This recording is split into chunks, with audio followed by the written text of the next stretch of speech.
All right. All right. We will get cooking in a minute, Mr. Blackburn. Where's my pen? How you doing, man? All's good. Awesome. We got folks coming in. Adam, Christopher, Elaine, Eric, Gina, Jody. Hey, I didn't realize that this is coming in on, I guess it is in alphabetical order. That makes it easy. That's new. That's a new Zoom feature. It's in alphabetical order, man. There we go. Well, welcome, guys. We'll get started in just a minute. Hope everybody's enjoying the summer heat. What's it like? Where you're in North Carolina? Yeah, right outside Raleigh. Between What's Raleigh and Durham, smack in the middle. What's the heat status down there? It's hot and humid. Keeps people in California from wanting to move here. So. That's right. I agree. Yeah, we have some humid. I'm in Maryland, so we're just outside DC, and it's pretty crazy. It's a little warm, but it works. It works. July and August is not the time to choose to come to North Carolina unless it's tough. Unless you're going to the coast. That's a Unless great place.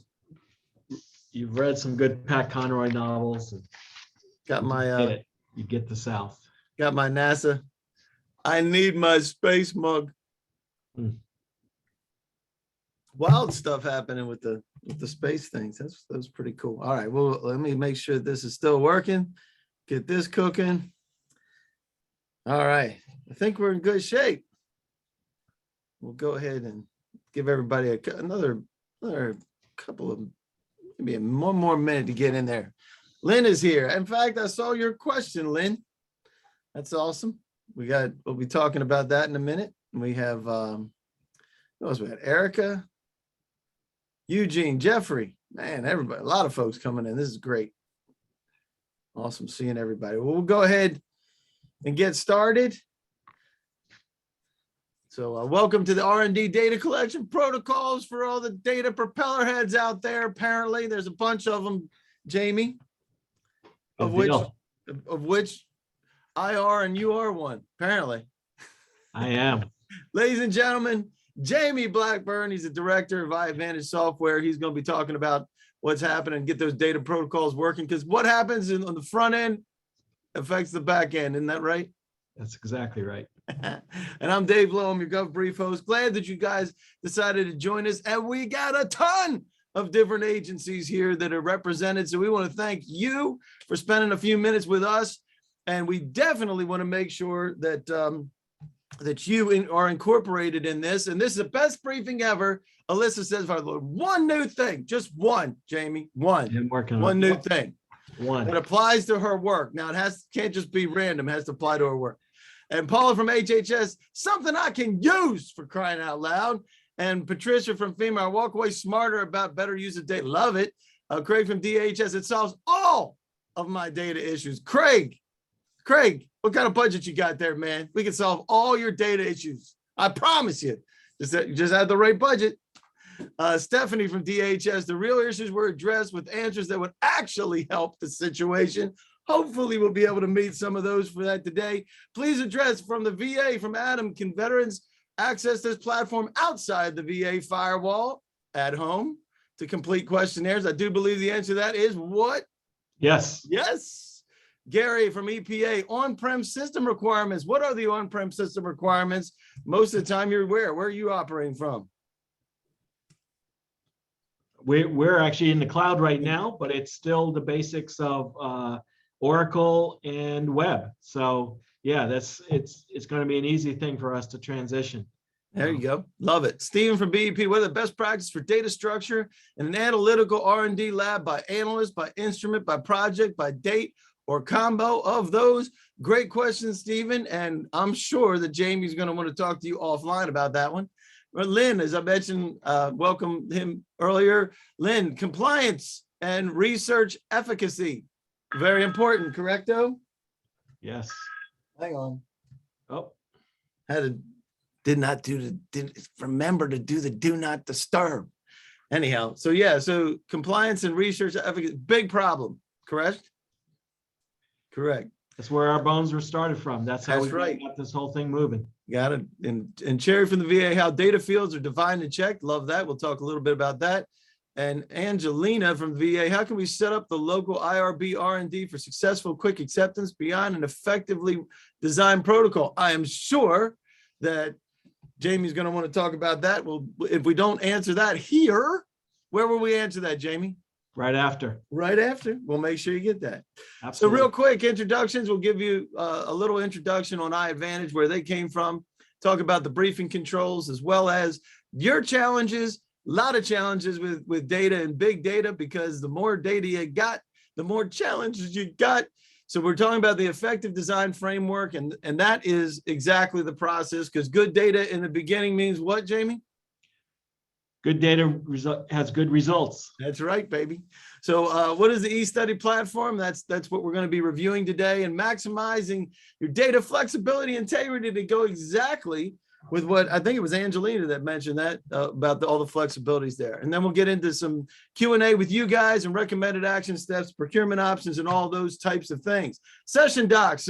Terry, if you would do me a favor and paste those into the chat for everyone to see. These are links that you can get directly to download these, and they're coming at you right now. And if you've been living under a rock and you don't know how Zoom works, you can go to the briefing controls and control things in the upper right-hand corner. View options, side-by-side mode. You are in control. You can make us larger or smaller. If you're trying to read something, you can make it bigger. You can do it on the fly. So there you have it. And participation is easy and encouraged, Jamie Blackburn. That's what we're saying. You can chat, you can raise your hand, you can do the Q&A. Make sure you put your contact info. If you'd like to connect on LinkedIn or anything like that, make sure you pop that in there. You can also, if you have something offline and you want to ask a question, send it to info@iAdvantagesoftware.com, and we will get started. This event is not endorsed by GSA or any other agencies. It's provided to you, the audience, for informational purposes only. All participation in this briefing is voluntary, and engagement by government personnel is not an indication or endorsement to purchase from anybody, including iAdvantage, or commitment to purchase from anyone. So the reason we do this is because GSA gave this to us so that you guys can participate. That's exactly why we did it. And in that participation, why in the world did you decide to join us today? Are you in management and want your data to work? Are you in R&D and have a current data collection need? I'm tired of scrubbing data. A lot of people are going to have to answer that one. I'm in procurement and want to know about iAdvantage. That's fantastic. Or my boss may become. Somebody's going to have to be a Weisenheimer and answer that one, Jamie. So while they're answering that, let's get into the nuts and bolts of what. Tell us about iAdvantage. And I know that you were founded in 2003. So tell us a little bit about how you guys got started and what your mission is. Sure. So we started from a science company called Global Ag. And Global Ag had an intrinsic issue that was going on early on, almost 20 some odd years ago, which was you can't do everything on paper and have it grow and have this data always available. And so they started saying, wow, I believe at the time they were doing fax machines and all that sort of thing. And these scientists were smart enough to say, we got to get this data digitized. And so that's how it all started going down a line. And so they were doing, for big sponsors, they were doing a massive amount of study sites around the world in multi-languages. And it's all based on one thing, which is you got to make sure it's good data that's kept in a compliant way. Because as soon as you collect the data and as soon as you analyze it and start showing your science, guess what happens? Everyone says, well, did you collect this correctly? And did you do it with good compliancy? Fantastic. So now you're a small business GSA contract holder. So that's one of the reasons why you guys are here today. I do want to share this results here from this poll. A lot of folks in here R&D and have a current collection needed. That's fantastic. So I want to make sure that you knew that we are talking to a bunch of R&D folks as well as management people. So we do appreciate you guys participating in that. And we do have some folks that have their hand raised, and I will get to you in just a minute. I promise you. But let's get into the nuts and bolts of what are the agency challenges that Sure. you've seen, because you've done a lot of work with ag and supporting ag. with those larger organizations that you mentioned. So give us an idea of what they're up against. Sure. So every 15 minutes, really, we're almost down to a second. We're all saving a tremendous amount of data each and every day, to the point where I think it's to 2025, we're going to actually have 463 exabytes. And I believe it was, I have to teach someone something today. The key about exabytes are, besides the fact that they're huge, is that the two key words behind exabytes when we start talking about it are zettabytes and yottabytes, which I find to be the coolest name. But these, how did you not like a Yoda bite? Yeah, exactly. And so these exabytes of data are creating one big issue, right? Which is we're collecting data. We're going the speed of our abilities to correct it through digitizing them. And we're collecting these things, but it does create problems. First of all, there's times when people have to do things that turn into falsification, summation issues, derivation issues, manipulation issues. You telling me not anybody in this call would ever have any issue with falsification or anything like that? There's no way. Now, let's say that sounds like it's a mean person, but the fact is sometimes we have to spill data out and we're not sure what to put, and we put our best guess, and that best guess might be way out of sum of what we want to collect in that data. Poor documentation usually leads to that, right? For that reliability. And then there's often gaps, which are just people leave them blank and such. And then it's tricky to convert that data into valuable insights, right? So we're collecting all this data. We're having this growth of data because we want to actually use it for something in the purpose. We want to use it for business intelligence, whether it's artificial intelligence, whether it's machine learning. We're going to want to continue to collect more data. It's going to keep growing, and it's going to keep producing this one issue, which is it's not going to scale. And that is one of the biggest issues that these agencies have. I know, because I've talked to a lot of them, and cleaning up the data is such an enormous challenge and extremely expensive. So we're going to ask this next thing. How do you collect your data right now? And be honest with it. You can do that.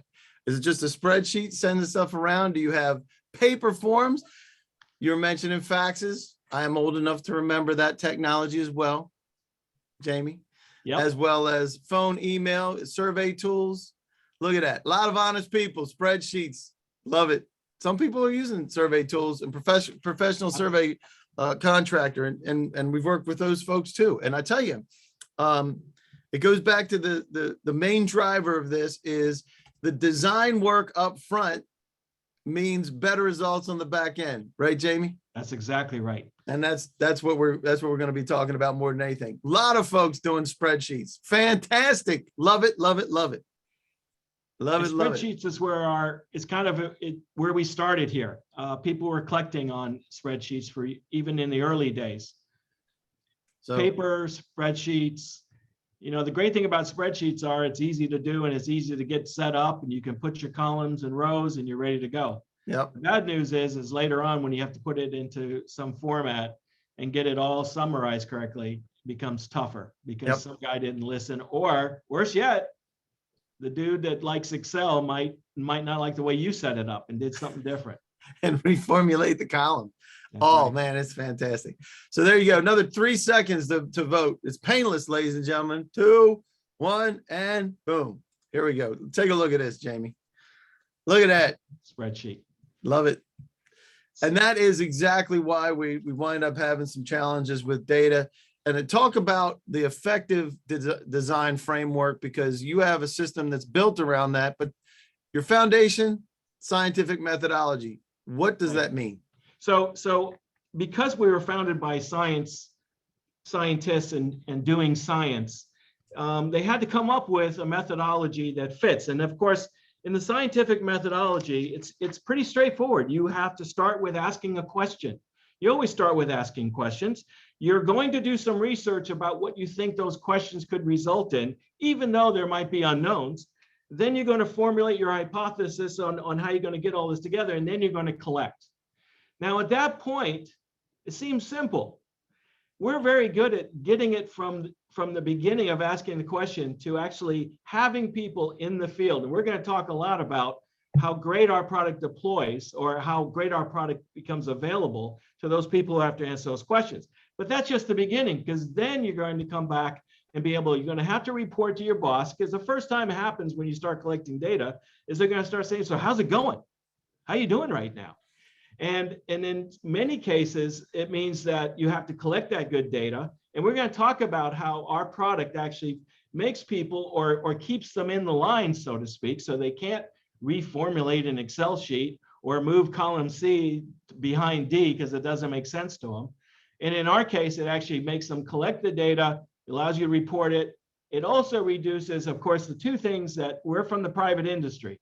You got to reduce costs and you got to minimize those errors, because when you're doing government reporting, mistakes aren't allowed. You have to be very linear in thinking on going from A through Z.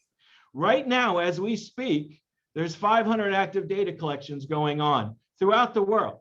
This is 900 sites at least that are in multiple countries and multiple languages. And so it allows us to collect it. And if I guess I'm in charge of this system and I don't look stressed, it's because it works really well. We're pretty good at this. This is what we do really well.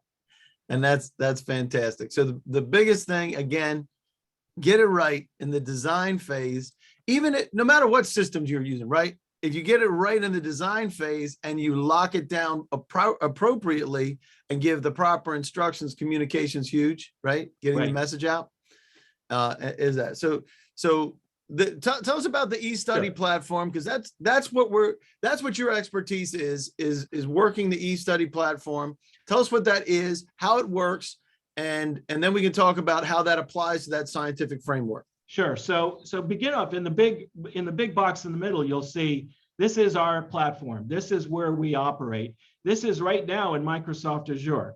So because we're in the cloud, we can, of course, enables our product to do a lot of what if, Jamie. What happens if we need one more thing? We're also on Oracle's cloud, which also gives us capabilities. But that means that the data is always ready and available, right? So if someone's entering data in for a question that you're asking, it's going to be there as soon as possible. Now, the good news is actually our collection points, our notebooks, can be online and offline. Because sometimes, guess what?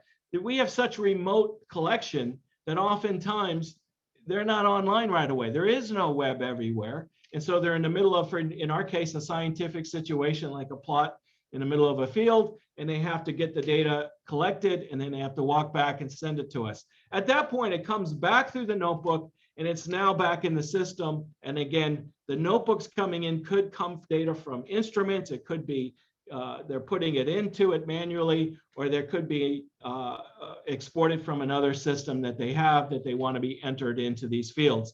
When it comes into the database now, we've got it. We're there. And not only that, it means that the people who really are collecting it and putting it all together can now put it out to reports and out reporting or status reports to their boss. They can also put it into their document systems, right? So they can have it available so it generates a report. And I don't know about you, but we need to use templates, because sometimes people get too creative with reports when all we really want is a certain never happens. Yeah, right. And so you don't want that creativity to always come through. You know, maybe it's good sometimes, but not always good. In our case, because oftentimes this is compliance reporting, whether it's for our companies or sponsors or whether it's for an agency, it's got to be in a certain format. We know that, but we don't want to spend a lot of time. So we have kind of an automagic way, right? So we have this kind of automagic way to put the data within the report, generates, and it goes. And you can do what you like doing with it, like emailing and such. At the same time, I don't know if you've noticed, there's a huge growth in data science. So we have to be able to take this data out and do what if situations, do analysis. We have to be able to do statistics against it. That in turn gives you that business intelligence opportunity to maybe ask a new question. Now, the cool thing about our product is, because we're fully auditable, we don't allow people just to change stuff. We could say, don't collect this data anymore, and we can update their notebooks overnight. But we also can augment the data so we can add a new column so that we see now, starting tomorrow morning, how many times have you thought you had the perfect set of questions and you put together a form, you have to rewrite it. You put together a survey and you say, oh, I have to re-email them again. Well, in our case, the notebooks are reestablished with this new question or this new field they have to enter, and boom, they have it. And now starting the next day, you can at least say, hey, look, we didn't think about this before. We measured twice and cut once, but we should have measured 3 times. Well, now we have the ability to do that. And again, what I love with that, Jamie, is that if you're in the middle of a process, right, of understanding what's happening, it doesn't matter what the study is for or what the data collection is for, but if you learn something from the data that you already have to be able to refine in the middle, that's a good thing, right? Right. Because you're always learning from the data you're collecting. It's constantly going to be, and if you're paying attention, right, nothing's better. Many times with Excel spreadsheets, you send them out and then you got to bug them a little bit. You got to wait for them to send that in. And then you got to finally get some guy who can put 50 spreadsheets together. That's not the case. We can generate that report almost daily for you. So you can really get a heartbeat of what's going on with your data collection, even though they might be in a place with no network. Yeah. And we just mentioned the flexibility of that. And I think that's a key piece for any of the next generation of data collection. Number one, making sure the data still stays locked down so that your answers can be utilized. So you don't have somebody writing a 50-page essay in a text field. Not that anybody here would do that, or anybody that works for anybody that's here that does that, but you know who you are. And so the idea here is making sure that the system's flexible, the framework is flexible enough to be able to handle that. And you already mentioned it's web-based, so, and that can be updated, like you said, immediately and rolled out, right?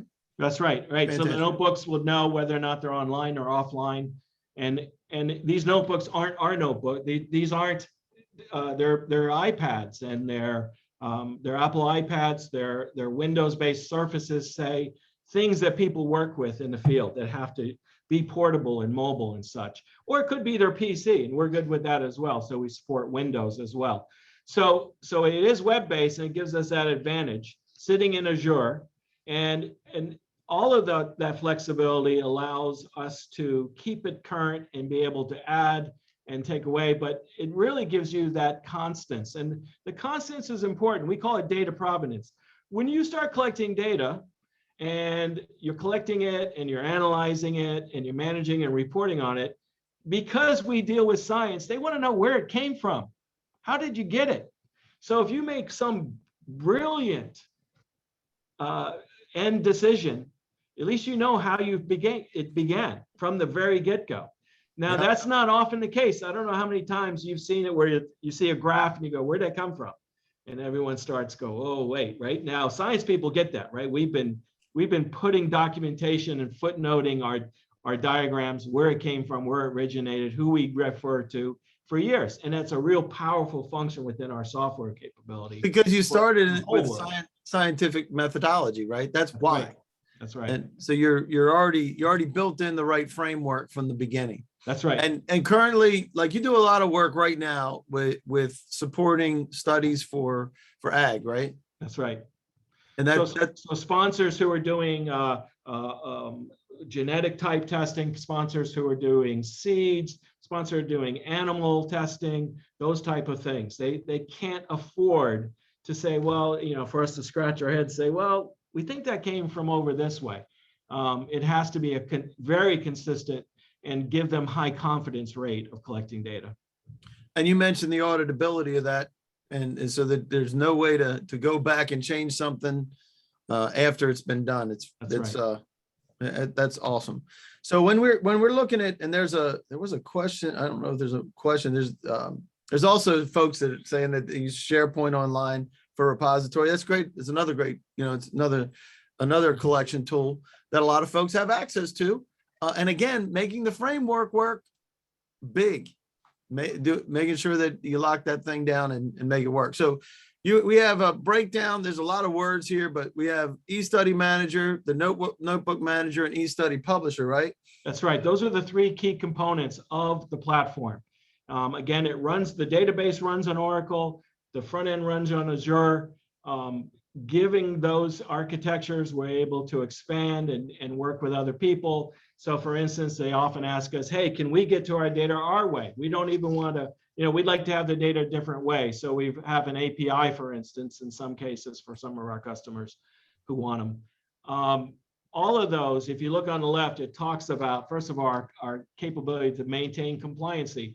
We have a group here of validation engineers who make sure our stuff absolutely meets the rigorous, really, and consistency, the rigor and consistency that you expect from a software product that collects data that might help you make very important decisions.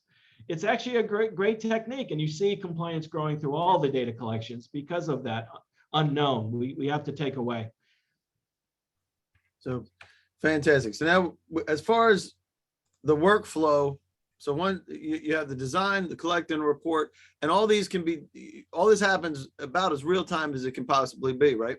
That's right. You start off with design. There's some guy who wants to do this and wants to put it together. He might be your project manager, it might be your principal investigator, it might be your financial lead who has some questions to ask of a lot of people in different places.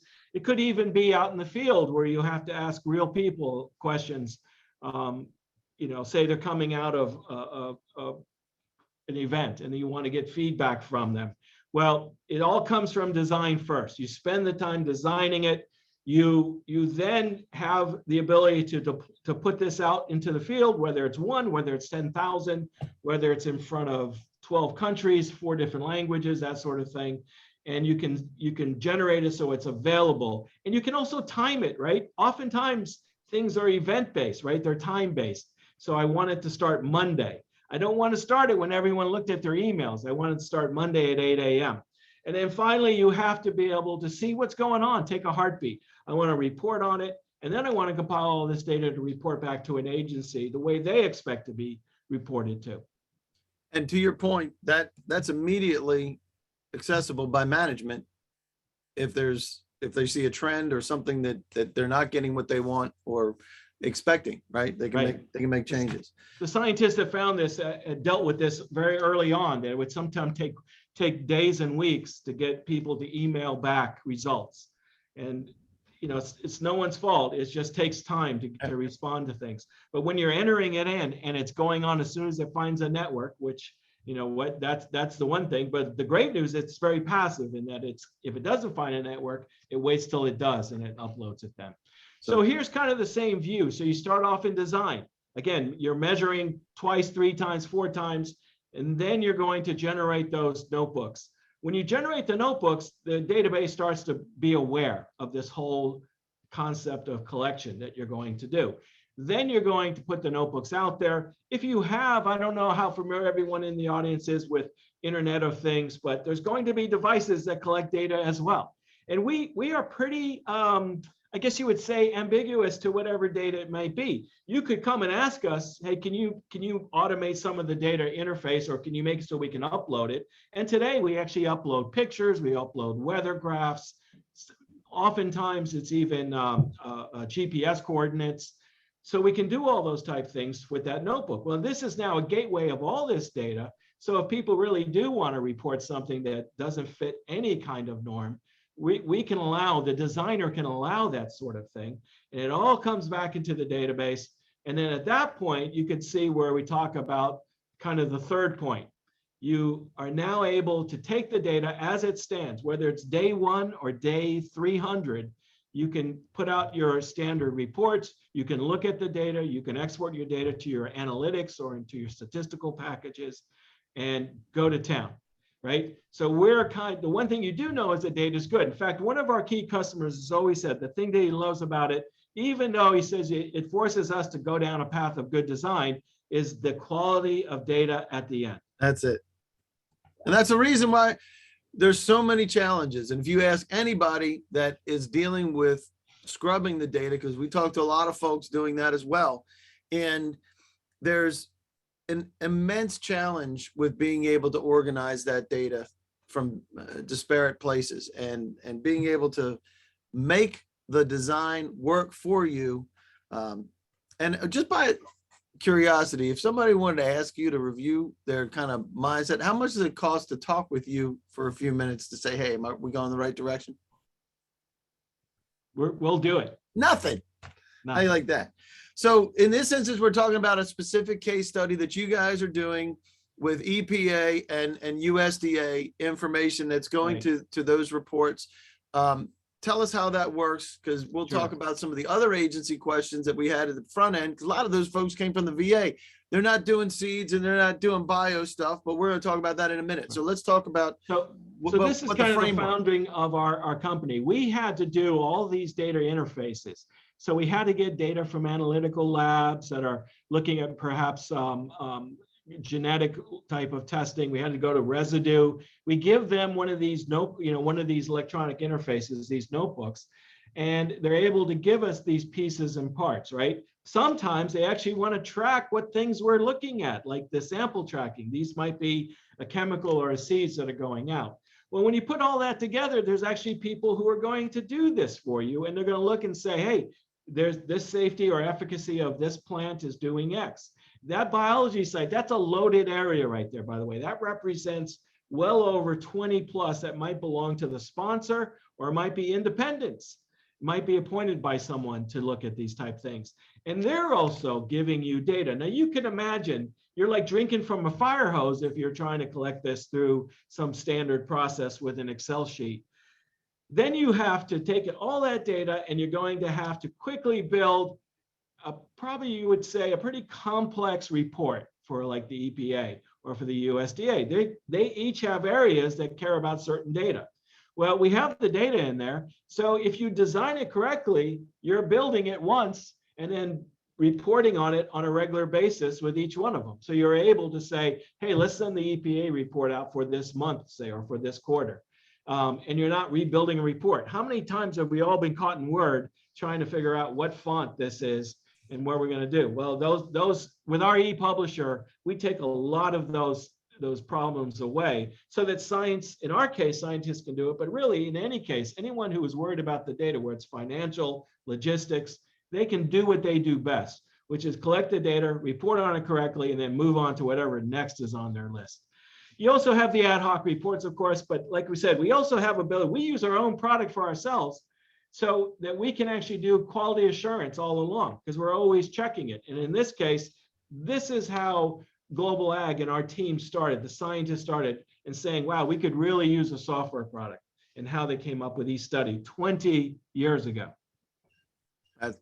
That's awesome. And I think you mentioned the quality assurance piece is becoming more and more critical, especially in the federal landscape, making sure that the data integrity is there across the board, but certainly in your research, so that it's buttoned down and everybody has good faith in the output of the data.